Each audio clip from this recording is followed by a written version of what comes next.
वर्तमान में लोकसभा चुनाव चल रहे हैं। इसी बीच लोगों के मन में कई सवाल उठने लगे हैं कि आखिर चुनाव से पहले उम्मीदवारों के नामांकन कैसे खारिज हो जाते हैं, क्योंकि हाल ही में कई ऐसे उम्मीदवार थे जिनके नामांकन खारिज कर दिए गए हैं। तो आज हम आपको इसी प्रक्रिया के बारे में पूरी जानकारी देने वाले हैं, लेकिन इससे पहले आप हमारी इस वीडियो को लाइक कर लीजिए, शेयर कर दीजिए, सब्सक्राइब कर दीजिए हमारे चैनल मोजो पत्रकार को, जिससे आपको और भी नोटिफिकेशन टाइम टू टाइम मिलती रहे। नमस्कार, स्वागत है आपका मोजो पत्रकार में। मैं हूं आपके साथ उद्देश्य मंगल। आपको बता दें कि देश में लोकसभा चुनाव चल रहे हैं। 4 चरणों का चुनाव हो चुका है, 3 चरण अभी बाकी है। इस दौरान कई उम्मीदवारों का नामांकन पत्र खारिज किया गया है। चुनावी दौर में लोगों के मन में सवाल उठते होंगे कि आखिर किन वजहों से उम्मीदवार के नामांकन पत्र कैंसिल यानी खारिज हो सकते हैं। चुनाव अधिकारियों ने बताया कि चुनाव लड़ने वाले किसी भी उम्मीदवार की उनकी जानकारी के बिना नामांकन पत्र कैंसिल नहीं किया जा सकता।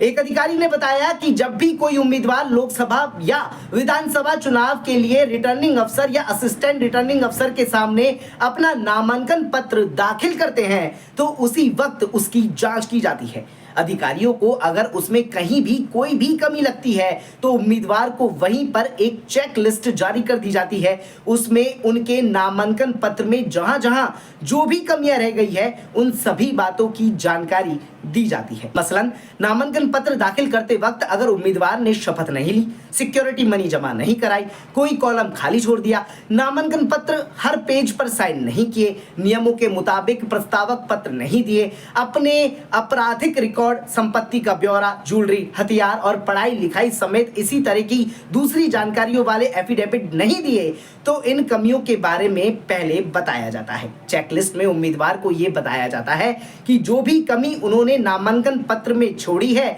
उन सभी को एट लास्ट डेट से पहले वो सभी को पूरा कर दे और उनका नामांकन पत्र फिर खारिज नहीं किया जाएगा।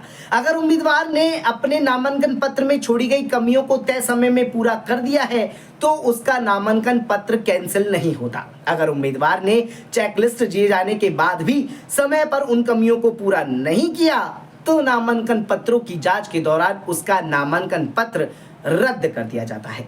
चेकलिस्ट दिए जाने के बाद उम्मीदवार को फोन करके या उसकी किसी भी अन्य माध्यम से उन कमियों के याद दिलाने की जिम्मेदारी चुनाव आयोग की नहीं होती। यानी वो कॉल करके आपको नहीं बताएगा कि भाई साहब आपकी ये कमी रह गई है। ये उम्मीदवार की जिम्मेदारी होती है कि वो अपने नामांकन पत्र में छोड़ी गई कमियों को तय समय में पूरा करे।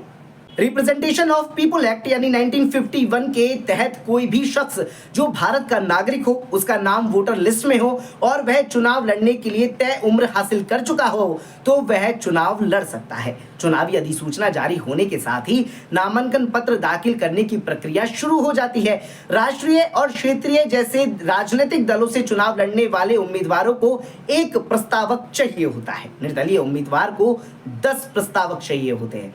लोकसभा चुनाव लड़ने के लिए 25,000 और ST/SC वर्ग से संबंध रखने वाले उम्मीदवार को 12.5 हजार रुपए यानी लगभग 12,500 रुपए की जमानत राशि जमा करानी होती है। अगर किसी शख्स को किसी मामले में कम से कम 2 साल की सजा मिली होती है तो वह चुनाव नहीं लड़ सकता।